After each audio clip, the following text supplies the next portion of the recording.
Okay, we're a couple minutes after 12 now, so we'll make a start. Welcome everyone, thank you for joining us today. Just to let you know, this webinar is being recorded so that we can share it with people who aren't able to attend on the day, and we'll be making it available on our website soon, I hope. Just to let you know, there will be time for questions and answers at the end of the discussion, at the end of the presentation. If you have any questions that you'd like to ask Poppy and Alice, do feel free to pop them in the chat function, or if you would rather speak and ask a question yourself, please use the raised hand function, and I'll come to you when Poppy and Alice finish their presentation. So welcome Poppy and Alice, thank you very much for presenting to us today, and I'll pass over to you. Hi. Yeah, we're both really happy to be here and finally get to do the presentation that was originally scheduled for just after lockdown. So today, Poppy and I will be presenting our research from the project Working Co-operatively for Sustainable and Just Food Systems in Wales. And it was a piece of research which was commissioned by the Wales Cooperative Party to investigate the current and potential future role of cooperatives in developing a sustainable and just food system in Wales. So as Ruth said, my name is Alice Taherzadeh and this is Poppy Nichols, and we're both based at the Sustainable Places Research Institute.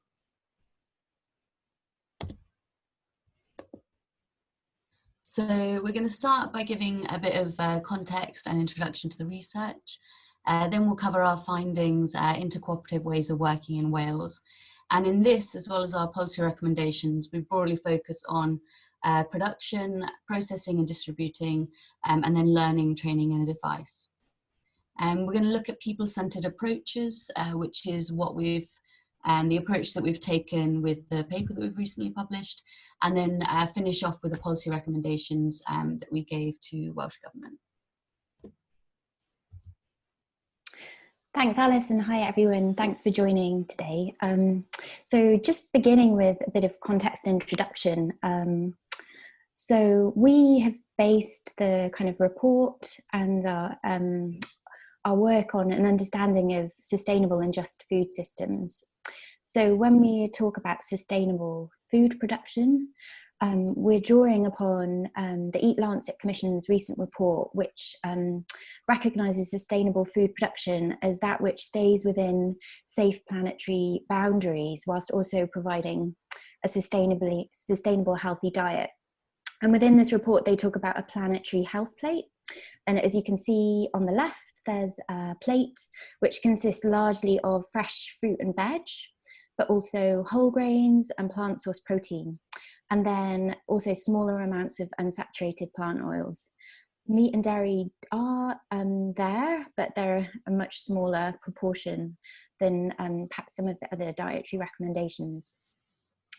So yeah, we base our understanding of sustainable food systems both on this planetary health plate, but also drawing upon work around agroecology.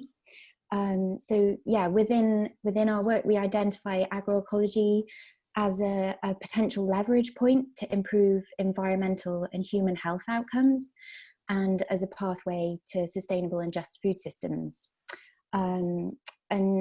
It has been defined as an assemblage of practices that offers a range of techniques that aim to enhance ecological processes and beneficial interactions, reduce dependence upon external inputs, and promote resource efficiency. So there's another understanding there, which also brings in the kind of culturally sensitive, socially just, and economically viable understanding of agroecology. Thanks, Poppy. Another aspect that we wanted to highlight is justice as a crucial dimension to consider with any definition of sustainable and healthy diets.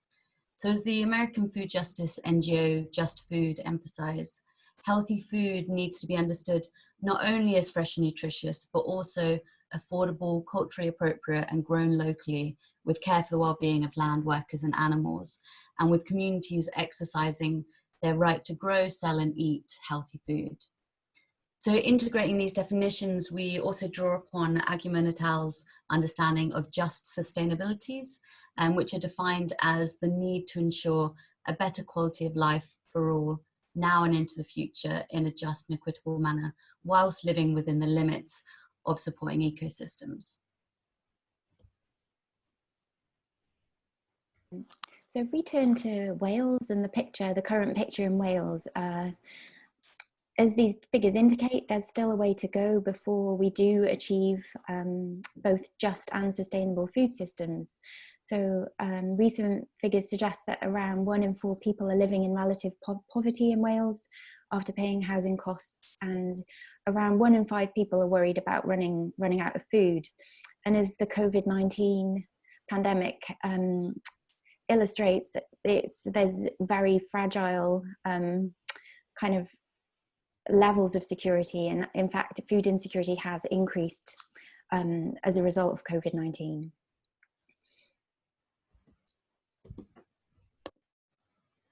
And then taking a look to agricultural production in Wales today, this highlights how heavily the current agricultural economy is based on meat and dairy, as opposed to fruit, vegetables and cereal production, which only accounts for 6.3% of the economic output of Welsh farming.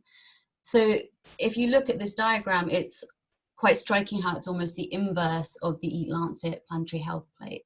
So where we should be seeing more fruit and vegetable production and plant-based proteins to support a resilient and sustainable national food system, we in fact have the inverse. So this is quite a challenge for reaching a sustainable food system, but as Poppy will highlight, it's also an opportunity.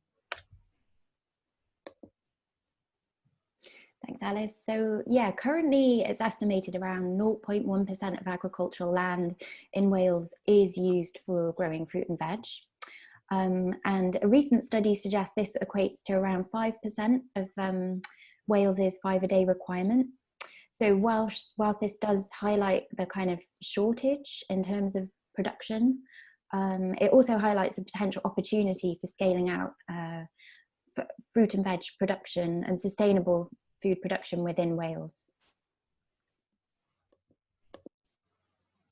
So now we'll move on to the findings of our report. And our research was guided by the question, how can cooperative ways of working support a sustainable and just food system in Wales?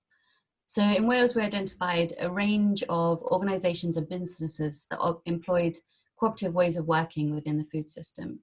So as well as those operating via the legal structure of cooperative society, we also identified organisations that were oriented towards sustainability and food justice and that self-defined as cooperatives. So food cooperatives in Wales generally take one of several forms.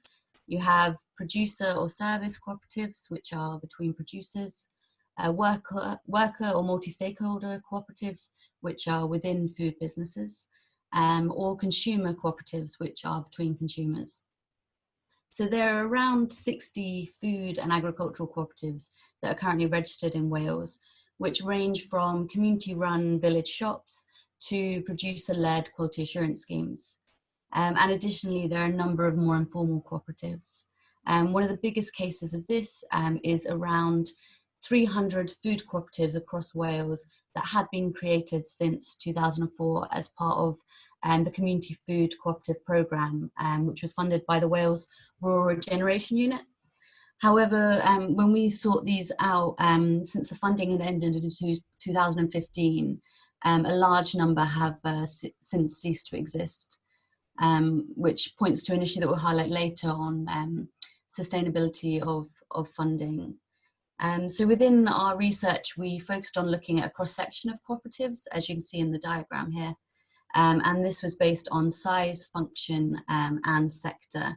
But we also had more of a focus towards cooperatives who are already identified with the principles of sustainability and justice, since the idea was to explore that potential within Wales. And we then carried out semi-structured interviews with 9 cooperatives over the summer last year. So just if we take a step back from Wales and just think more broadly about cooperatives. So cooperatives have been described as the only type of enterprise to have an internationally agreed ethical code of values. And within this kind of within this internationally agreed code, there are both a set of values and principles that you can see on the slide there. So values are including self-help, self-responsibility, democracy, equality, equity, and solidarity, as well as the ethical values of honesty, openness, social responsibility, and caring for others. And the principles provide a kind of way of working, a way of operationalizing these values. So whilst there is an internationally agreed set of principles and values, these are not legally binding, and the way that cooperatives operate depend on the kind of legal and regulatory, as well as the cultural, social and economic context. Within Wales, we could argue that there isn't as much regulatory or legislative support for cooperatives. So but in some places there is more of a support network. Thanks, Poppy. So we're going to start by highlighting the key challenges that we came across. So through the cooperatives that we spoke to, we identified 3 key areas of findings, which I mentioned before. So production, processing and distribution, and then learning, training and advice. And the main challenges faced by cooperatives in achieving a more sustainable and just food system were firstly within production, kind of high levels of retail consolidation.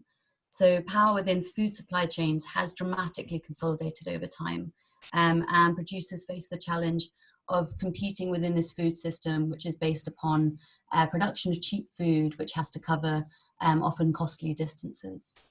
Then within processing and distributing, there's a real lack of infrastructure and limited opportunities for processing and distributing, particularly for small scale and medium scale producers. And then when we looked at learning, training and advice, we found that within the food sector, there were disparate and sparse training opportunities for both sustainable agriculture, and then a lack of appropriate advice and support for the cooperative legal structure and setting up cooperatives within food, particularly small scale farming businesses. So this last one is particularly relevant due to the aging farming population, which means that we really need to train a new generation in farmers and support them in models such as cooperative agricultural businesses, as well as the training in sustainable farming practices and retraining advice and support for existing farmers. So this is really highlighted by one of the stakeholders that we spoke to, Katie Hastings, who works for this organisation, Mac Mythlon, who have a programme for new entrant farmers called Pathways to Farming. And she says, the elephant in the room is that we're basically training people into an economically unviable career, but we need it to be economically viable if we want food to be produced locally and ecologically. So Poppy's going to start going into a bit more detail on these first 2 points. Thanks, Alice. Yeah, so just going a little bit more into detail of some of the findings of our interviews with producers specifically. So one of the major obstacles producers raised was that of finding forms of trading that are able to reflect the real ecological and social costs of producing and distributing food. So many spoke about the challenges, for example, for supplying multiple retailers where they weren't getting a kind of a price that reflects the actual cost of production. They also, when we were talking about the kind of challenges and barriers to scaling out sustainable production, raised a number of obstacles, including access to land, but also training opportunities, training in sustainable food production, and then kind of infrastructure. So whether this is infrastructure for distribution, but also infrastructure I guess when I say distribution, infrastructure both for transporting produce, but also infrastructure for trading. However, we did identify a few kind of small-scale opportunities that could play a real role in scaling out sustainable and just food production in Wales.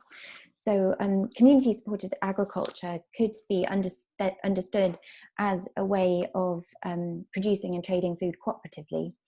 So it's defined as a partnership between farmers and consumers in which the responsibilities, risks and rewards of farming are shared. Currently in Wales, there are around 11 CSAs, 9 of which are fruit and veg CSAs. And so that equates to around 410 households in Wales getting produce from a CSA.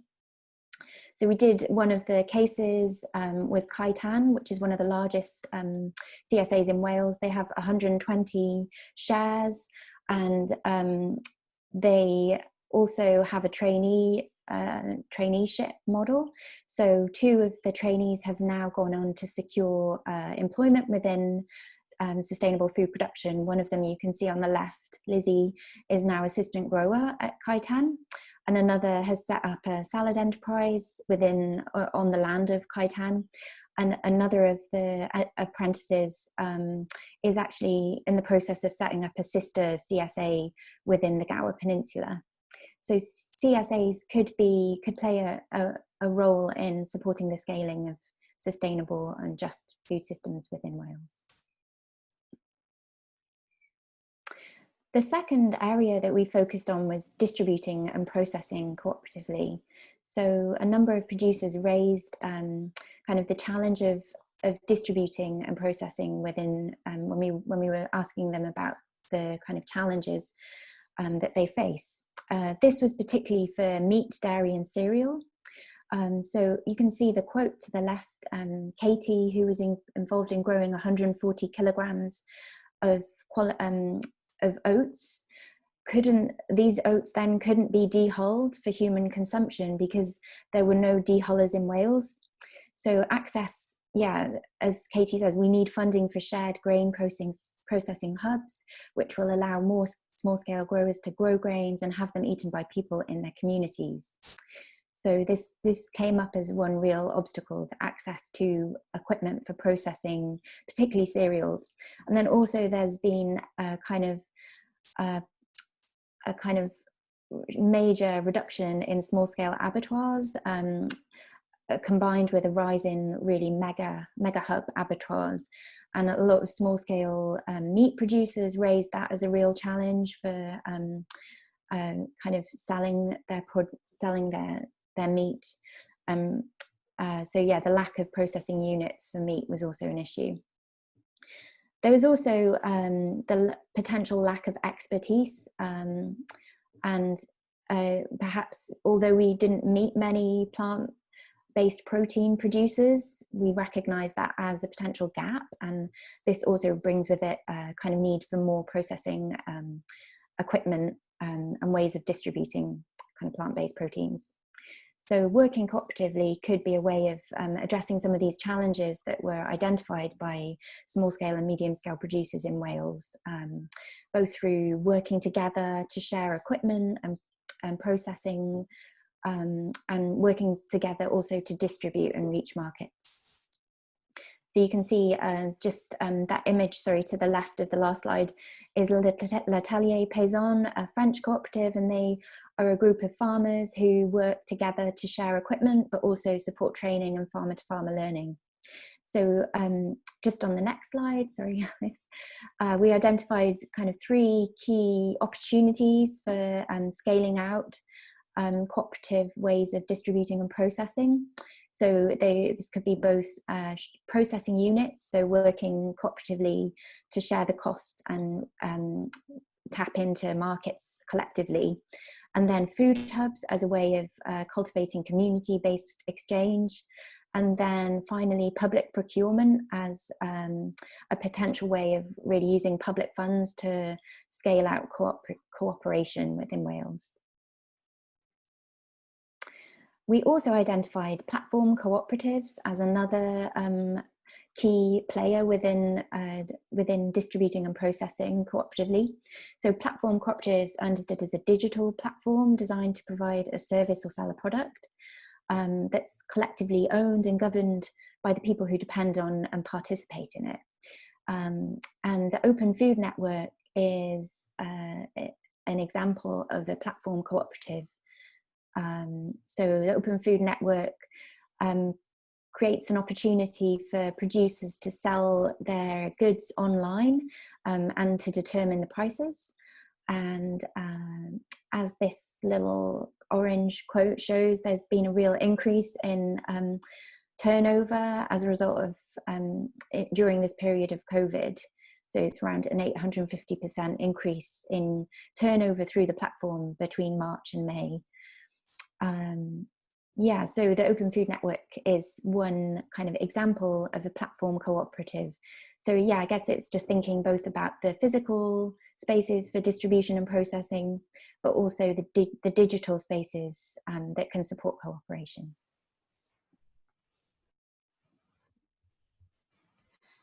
So now I'm going to talk about our third point of findings, which was around learning, training and advice.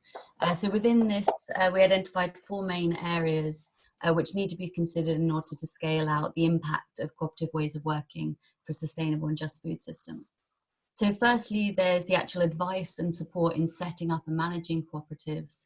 And this is for aspects such as the cooperative legal structure and governance.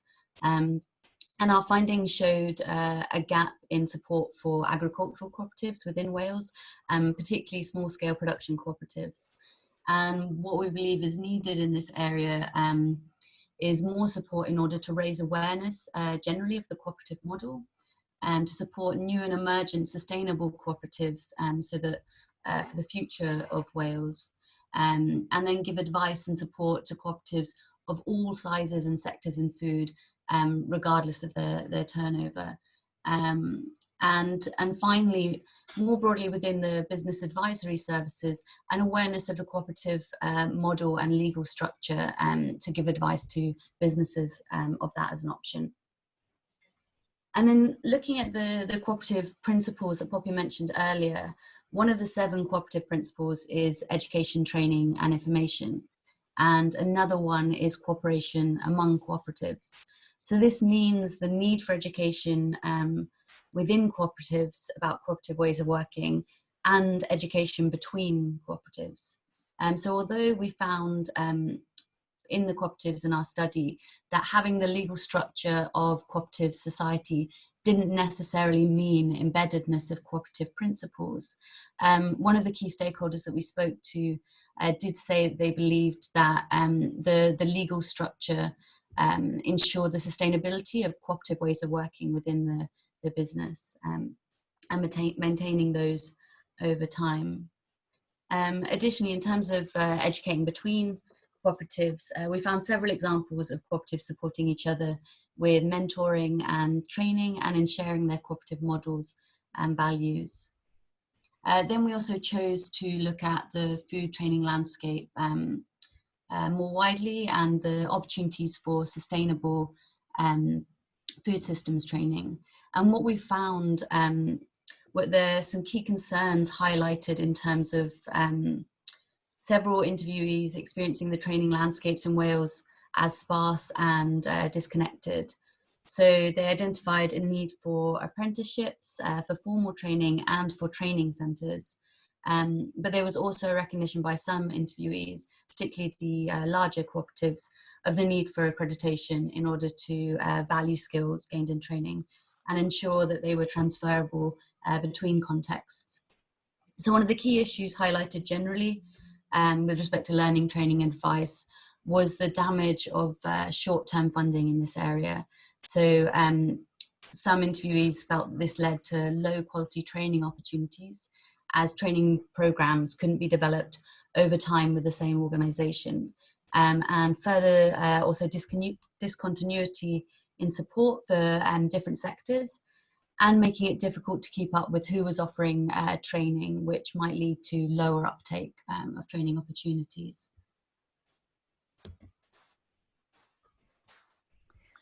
So within this work, we have kind of identified cooperative ways of working as people-centered approaches. And people-centered approaches are really based upon capacity building and enhancing people's lives. So they're centered, more around people rather than profit. And we suggest there are these 5 elements of people-centered approaches, drawing on some other work on people-centered approaches. So the first is processes of democratization. So as the principles demonstrate, cooperatives can enable or can support more kind of democratic involvement of stakeholders, and this can in turn support a more democratic way of producing and consuming and trading food. So that's the first point, that this people-centered approach and cooperative ways of working have the potential to support people in exercising food democracy. And the second point is that people-centered approaches really involve the redistribution of power. And this, in terms of the food system, this could include not only decision making, but also acquisition of knowledge and experience. So as Alice mentioned, one of the principles is education, training, and information and learning, and also training amongst cooperatives. So this really can support that redistribution of power. And the strengthening of participation means that there could be opportunity for more food citizenship rather than necessary food consumption. So I guess it's around increasing the opportunities for participation in the food system, whether it's producing food or trading food, or also eating food and cooking food. Another element of a people-centered approach is equity and justice, and as some work highlights, this includes creating opportunities not only for those who are already engaged in food system, but also those who are disenfranchised and undocumented. So I think this really connects with the food justice work that's happening at the moment, and cooperatives really do link in with that. But underpinning all of this work is the need for transformative governance in order to kind of really scale out people-centered approaches. And as the next slide kind of shows, there is a need for a legislative framework that really does embed transparent, ethical, and democratic ways of governing.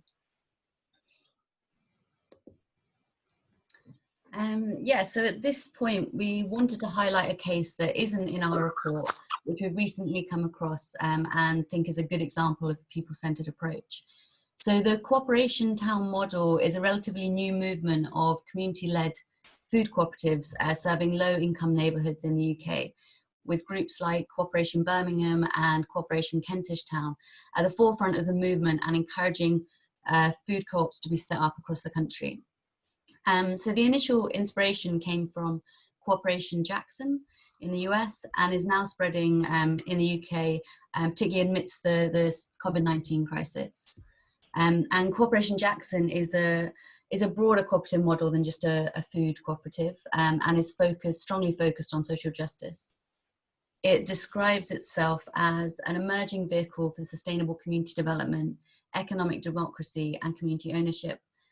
And they're really guided by the idea that organising and empowering the structurally under and unemployed sectors of the working class, and in this case, particularly from Black and Latino communities, to build worker organised and owned cooperatives, will really contribute to the democratisation of our economy and society overall. So these are both examples of community-led grassroots cooperatives, but we also think it's worth noting the supportive role of local government in this process. So one solution to this is, or one good example of this, is the cooperative city model that Glasgow has, where the city council is aiming to devolve more power to citizens through setting up cooperatives, and has launched a cooperative development unit to boost sustainable cooperatives and social enterprises in the city, and supporting new cooperatives with funding and advice. So I think like that really exemplifies the kind of grassroots, bottom-up, community-led, and then the role of policy in enabling and supporting those processes.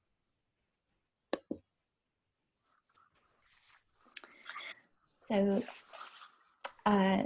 yeah, as we kind of were speaking about earlier, that whilst there is an internationally agreed framework for cooperation, national, regional and local legislative frameworks can play a really important role in determining kind of cooperative culture. And so currently within Wales, we would argue that the cooperative ways of working are currently the minority, at least within the Welsh food sector. But there is a real opportunity to start to look at ways of increasing cooperation. And this could really be linked into the Wellbeing of Future Generations Act, because so as we spoke about the people-centred approaches, they really do link in with the 7 goals. So yeah, we suggest that Welsh policy could foster more cooperative economies, but this requires kind of more legislative framework. And this is a quote from Martin, who is involved in a CSA just outside of Swansea, and he highlights the need for the critical mass. So he says, with cooperative ways of working, there's a thing of getting a critical mass of co-ops, and hopefully the cooperative ethos would allow them to support each other.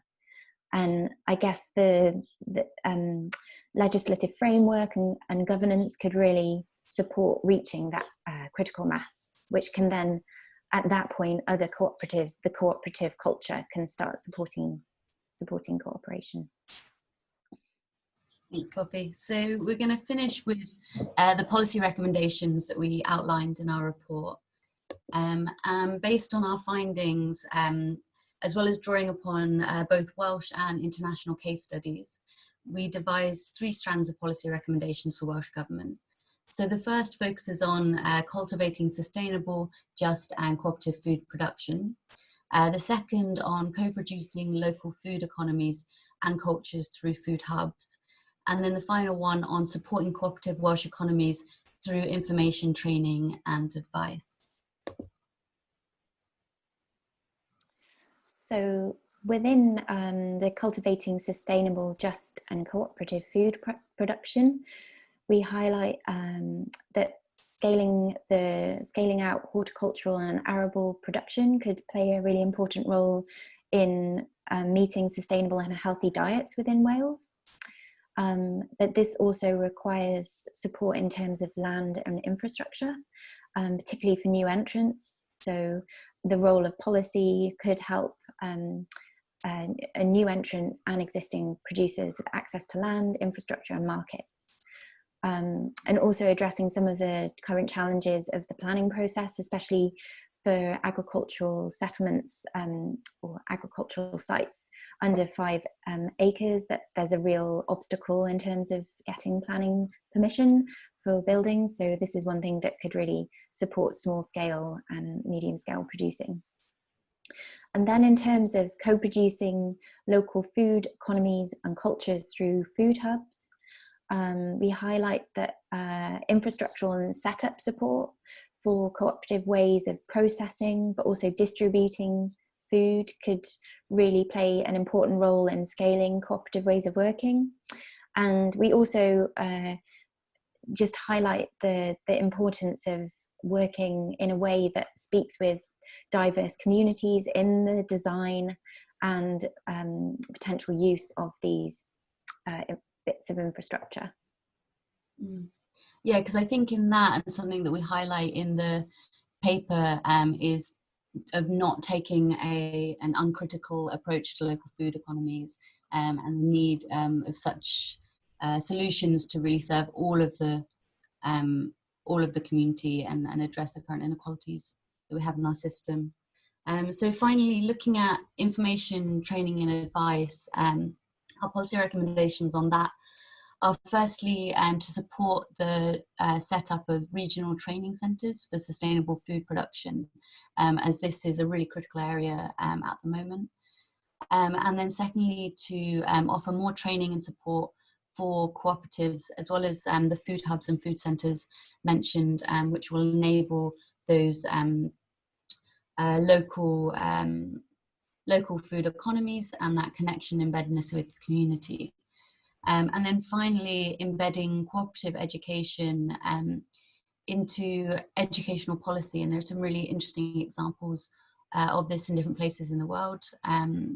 And further into wider business provision. So, and there's an active promotion of the cooperative model and principles and values. So, yeah. Great, thank you very much both. That was a really interesting presentation. We'll move on to questions now. We did have a question that was emailed before the start of the presentation from Bernadette. So thank you for your question, Bernadette.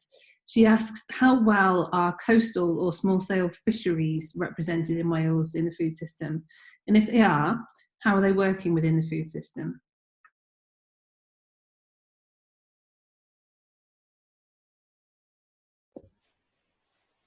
Poppy, do you want to address this? Or? Well, in our research, we didn't speak with any representatives of the fishing industry, which is probably a gap.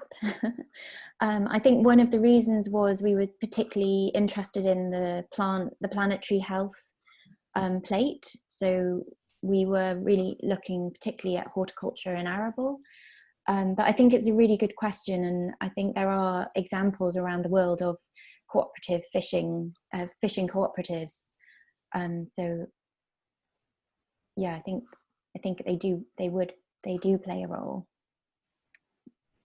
Yeah, and I think it's definitely something that needs to be further explored, particularly within the cooperative model, as I'm not aware of any in Wales, but that's not to say that there are any. And I think as well, like more broadly in terms of the coastal landscape of Wales, even if we look at seaweeds or other kinds of shellfish, I think that's a lot of people say it's an untapped resource of Wales, and potentially cooperatives could really link in with that as well.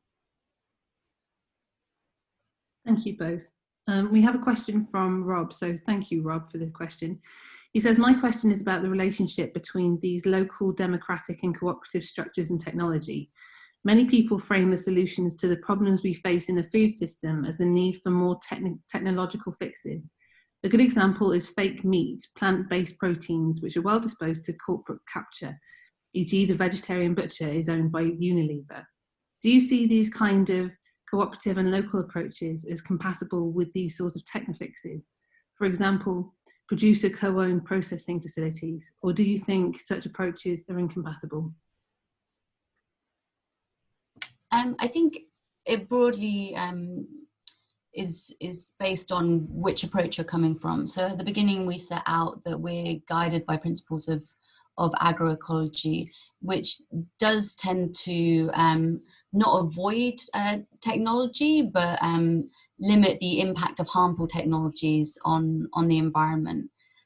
So there could be examples of sustainable processes of harnessing plant-based proteins within cooperative processing facilities. And I think you can see that in some places where soy can be grown sustainably, so obviously not in the UK. And so it's not that they would be incompatible, but when we speak about plant-based proteins, we're largely looking at models such as Hodmedod's, who are they grow British grains and pulses, I think mostly in England, and the opportunity to scale out growing more pulses and grains in Wales to contribute to a balanced diet.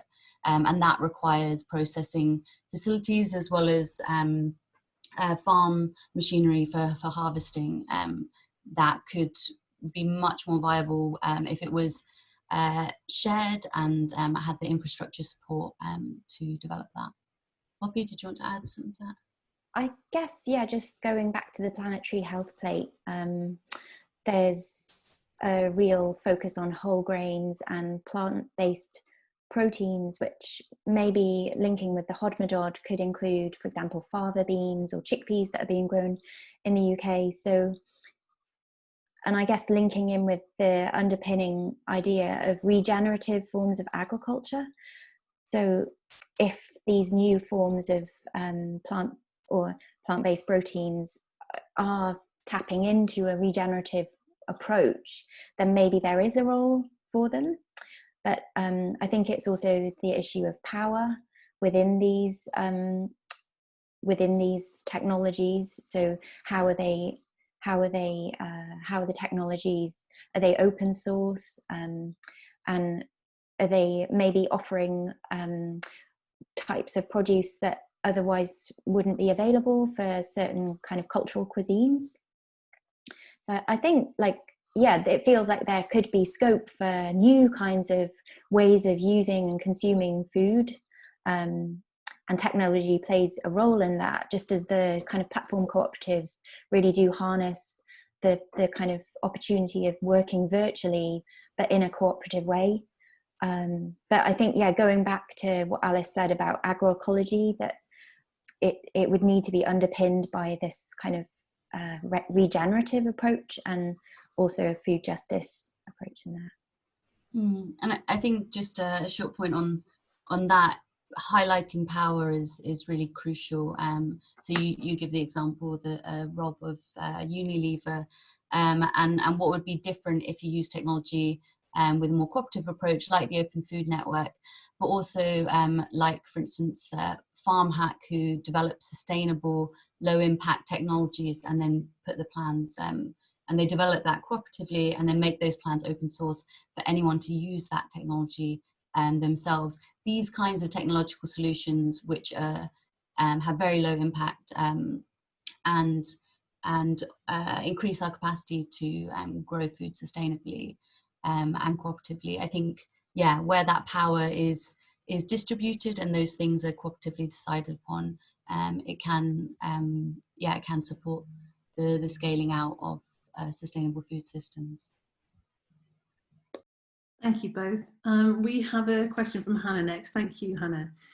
She asks, did people mention the role of the Wales Co-op Centre, either how in it's currently supporting this movement or how it could? Yeah, so this, if you remember a few slides ago when we were talking about setting up and managing cooperatives, this was one of the issues highlighted, and now our research was carried out about a year ago now, so perhaps funding has changed since then, but because of the reality of short-term funding as well as funding coming from the EU, I think previously there had been support for food farming cooperatives, which had then they'd lost that funding, so they were unable to offer that support. So there was a gap that was often filled by Co-ops UK instead in supporting that setting up and managing. Though there were also some critiques sometimes of the kind of approach to that. So there's definitely an opportunity for that support, and there's a willingness, but it all comes down to funding in the end of who they're able to give that support and advice to.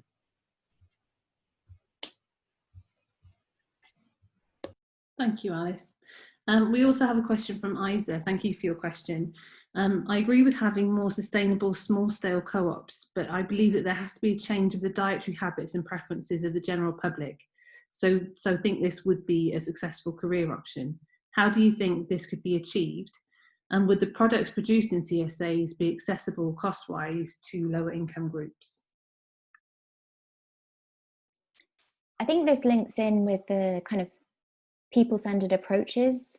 So cooperatives really are about capacity building. And as Alice raised, maybe there's a need for more education around both cooperation, but also opportunities to become actively involved as a participant in whether it's producing or trading, or also as a citizen of food. I guess we all are, but more opportunities for being involved in the producing side of things.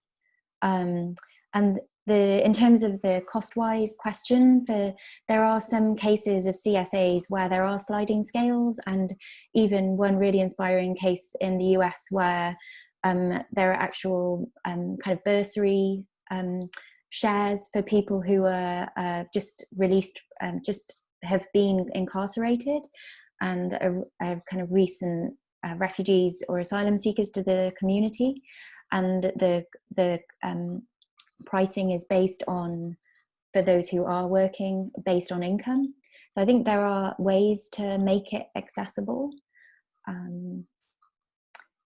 Alice, maybe? Yeah. Yeah, so in our report, we highlight a few of these interesting case studies, and I think there was a real gap between the data that we're able to collect on the Welsh context currently, and then the solutions and models that are out there for addressing food justice. So there's certainly a lot of willingness and small projects about the place in Wales that are working to address food justice. And the food cooperatives, the community food cooperatives, could be argued to be one of those ways. They operated in rural and low-income neighbourhoods all over Wales. And additionally, this corporation town model we were talking about is very much to empower and serve low-income communities. So this is why, even though our data collection focused on a little bit more on the production side because of what was happening in Wales at the moment, we were keen in our case studies and in the policy recommendations to connect that with a focus of community development and empowerment through the food hubs and community food centres that create that connection around like education of changing diet, increasing better access to food, more affordability. So I think it's really a time where Wales could be looking to some of the really inspiring and in some cases very long-term models in other parts of the UK or the world. Thank you both. Next we have a question from Naja. How do these global food chains impact on the economic viability of these cooperative modes?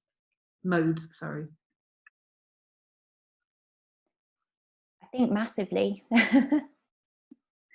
I mean, that was the major challenge that came up with most of the producers that we spoke to. But producers also highlighted the opportunity for more regional ways of distributing food, and that could be a way of kind of almost sidestepping some of the challenges. But I think global food chains are, they're having a massive impact on the viability of these cooperative modes. Yeah, and I guess also, as we've seen with COVID-19, they lead to many issues in the resilience of our food system and being able to ensure access to food, because really often these global food chains don't represent the, as we highlighted earlier, the real ecological and social costs of food production.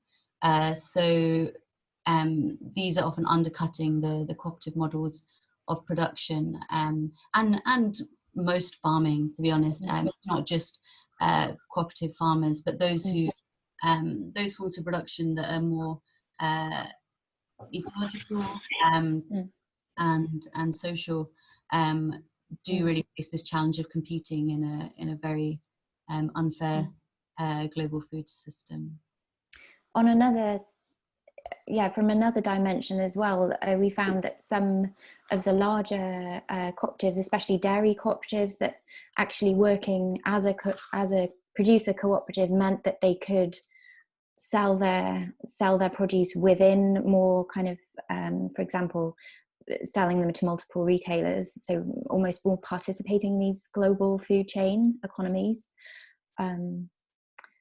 So yeah, there is an opportunity for cooperatives for producer cooperatives to kind of empower smaller scale producers and then be able to work within more global food chain supplies. And I think there are certainly massive examples of this in parts of the world, like Latin America, where there are huge cooperatives representing different types of food producers and actors, that as a combined force, then they have they can demand better prices and access to markets, as well as have influence on policy. So it's an opportunity for those small-scale producers to actually combat some of that power that's consolidated in the food system at the moment.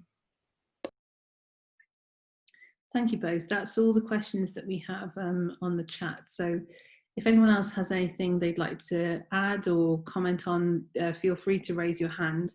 Otherwise, we'll wrap it up there. Okay, I think that's everything. Thank you so much, both. That was really interesting and comprehensive. So thank you very much for joining us. Thanks a lot. Thank you. Yeah, thanks everyone for joining. Thank you, everyone. Hopefully see you at the next webinar.